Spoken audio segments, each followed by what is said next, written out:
இவருக்கு மட்டுமல்ல, இங்கே கூடியிருக்கின்ற எல்லோருக்கும் நம்பிக்கை தருவதாக நாளை 2026 வருகிறது தேர்தல். மனதில் கொள்ளுங்கள். தவறுகளை எடுத்து தட்டி கேட்க தலைவன் சீமான் இருக்கிறார். தொடர்ந்து பேச வருகிறார் மகளிர் பாசறையின் மாநில ஒருங்கிணைப்பாளர் கவிதா அவர்கள்.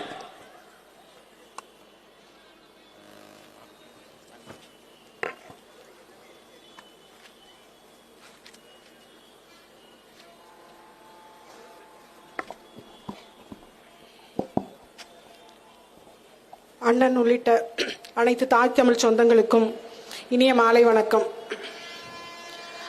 டிஎன்பிஎஸ்சி எக்ஸாம் ஒரு காலத்தில் நானும் எழுதிட்டு இருந்தேன். டிஎன்பிஎஸ்சி டெட்டு எந்தெந்த தேர்வுகள்லாம் வருதோ அதை உட்காந்து நானும் பார்த்து எழுதிட்டு இருந்தேன்.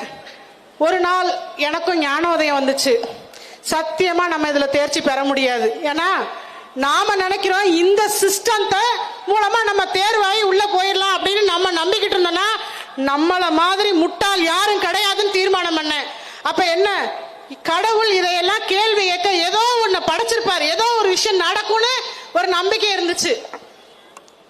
நீங்க நிறைய பேர் பேசணும், நேரம் இல்ல, நிறைய பேசலாம், நிறைய பயோகிராஃபிலாம் நிறைய வச்சிருக்கோம், ஆனா நேரம் குறைவாக இருக்கு.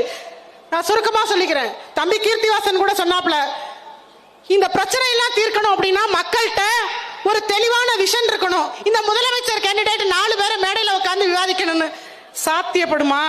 தம்பி கூட சொன்னாப்ல 5 நிமிஷம் வேண்டாம், எங்க அண்ணனோட 2 நிமிஷம் விவாதிக்கணும்னு. தம்பி விவாதிக்க கூப்பிட்டாலே என்ன சொல்லுவாங்க தெரியுமா? மீடியாவை வச்சு பாத்தீங்களா சீமான் சண்டைக்கு கூப்பிடுறாருன்றவாங்க. வரமாட்டாங்க, அவங்களுக்கு தெரியும். ஏன் அப்படின்னா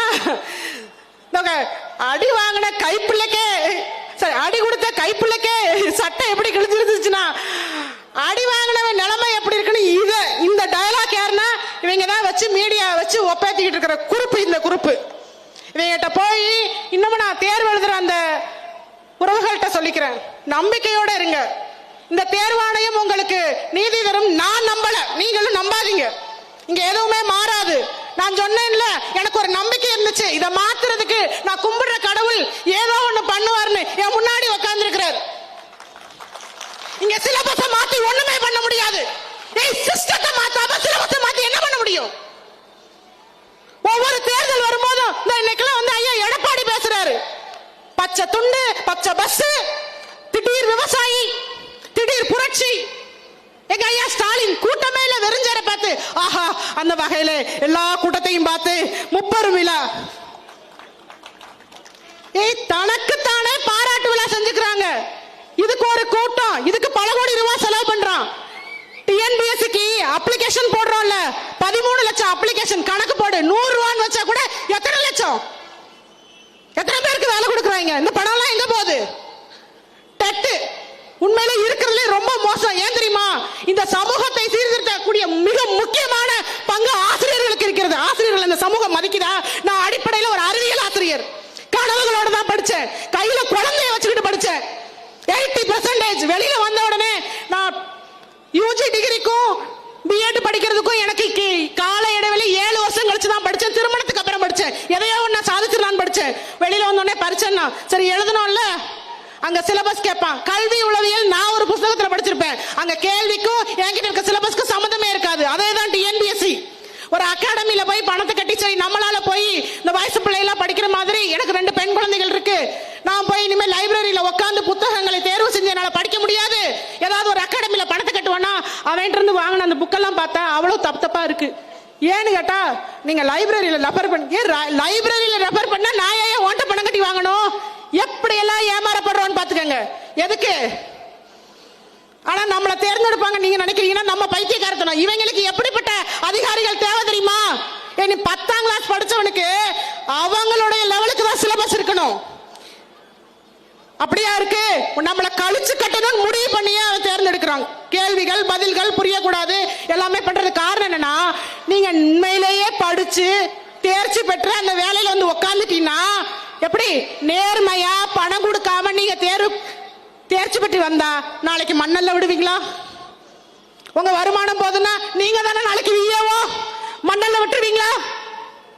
அதுவே இன்வெஸ்ட்மெண்ட் பண்ணிட்டு காசை கொடுத்துட்டு அந்த வேலைக்கு வந்திருந்தா மண்ணை அள்ளாதான் அவனுக்கு காசு.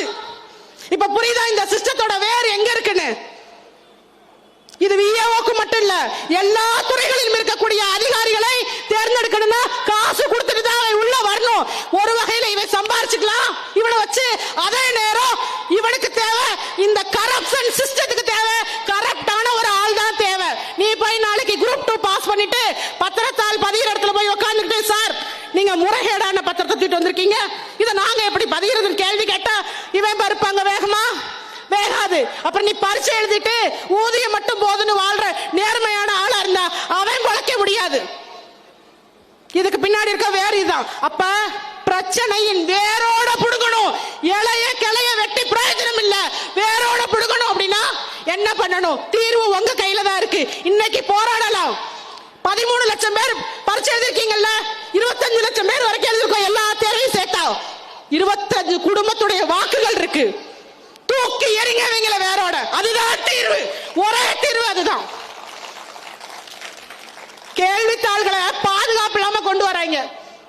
இன்னைக்கு பாருங்க, ஒரு 2 காவலரை போட்டு தேர்வு தாள நீங்க நாங்க பாதுகாப்பா கொண்டு வந்துட்டோம்னு சொன்னா நாங்க நம்பணுமா? ஐயா, ஒத்த ஆளு, ஒரே ஒரு பையன், பார்க்க சின்ன பையனா இருக்கான், ஒய் பிரிவு பாதுகாப்பே தாண்டிட்டான். ஒய் பிரிவு பாதுகாப்புல போயா இதெல்லாம் எங்களுக்கு ரொம்ப சாதாரணம் சொல்லி ஏறி குதிச்சான். ஏறி குதிச்ச பாசத்துல குதிச்சாயா. ஆனா பாசத்துல குதிச்சவனுக்கு பேர் என்ன தெரியுமா? பைத்தியக்காரன். நேர புடிச்சு கொண்டு போய் கீழ்பாக்கத்துல விட்டாங்க. ஐயா, ஏறி குதிச்ச ஒருத்தரை கீழ்பாக்கத்துல விட்டீங்க, கூட்டமா நிக்கிறவங்க எல்லாம் என்ன செய்வீங்க? முன்னாடி நிக்கிற கூட்டத்துக்கு அப்ப என்னை பார்க்க வந்தவன் செல்ல வேண்டிய இடம் எதுன்னு ஒரு தலைவன் சொல்லாம சொல்றாரு, கீழ்பாக்கத்துக்கு கொண்டு போய் விடுங்கன்னு. பாத்துக்கங்க, இதுக்கு மேல பேசுறதுக்கு எதுவுமே இல்ல. தீர்வு ஒண்ணுதான். முறை செய்து காப்பாற்றும் மன்னவன் மக்களுக்கு இறை என்று வைக்கப்படும் சொன்னா வள்ளுவ பெருந்தகை. நீதி நடைப்படி ஆட்சி செய்யற அந்த அரசனை கடவுளுக்கு சமமாக பார்க்கணும். இங்க ஏதாவது தேருமா? கடவுளுக்கு சமமா ஏதாவது தேருமா? ஆனா வாய்ப்பு நம்ம கிட்ட தான் இருந்தது. அப்படி ஒரு மன்னவனை தேர்ந்தெடுக்கும் வாய்ப்பு நம்ம கிட்ட தான் இருக்கணும். 234 தொகுதியிலையும் மக்களுக்காக தனித்தே தொடர்ந்து நின்று களம் காண்கும் சீமானை விட்டுவிட்டு 200 300 நீட்டி ஆட்சியை பிடிச்சிடலான்னு தற்குறித்தனமா வர்றவங்க நம்பி ஏமாந்துடாதீங்க. மறுபடியும் சொல்றேன், இன்னொரு வாய்ப்பு. அதே வள்ளுவன் தான் சொல்லியிருக்கான், இதனால் இவன் முடிக்கும் என்றாய்ந்து அதனை அவன் கண் விடல் சீமாட்ட விடு நாட்ட. என் அண்ணன் சீமான் போதும். நான் சொன்னேன்ல, எனக்கு ஒரு கனவு, எனக்கு ஒரு நம்பிக்கை இருந்துச்சுன்னு. நான் வச்ச அதே நம்பிக்கை நீ வை. இங்க சிஸ்டத்தை மாத்துவோம், வா எல்லாரும் சேர்ந்து வா. நீ கூப்பிடுறீங்கள, ஒன்றுபடுவோம், வா வான்னு செத்து செத்து விளையாட கூப்பிடுறீங்க. இவங்களை நம்பி போய் சிக்கிறாதீங்க. இலக்கு ஒன்றுதான், இனத்தின் விடுதலை. நன்றி, வணக்கம். நாம் தமிழர். தொடர்ந்து மாநில ஒருங்கிணைப்பாளர் திருச்சி சரவணன் அவர்கள்.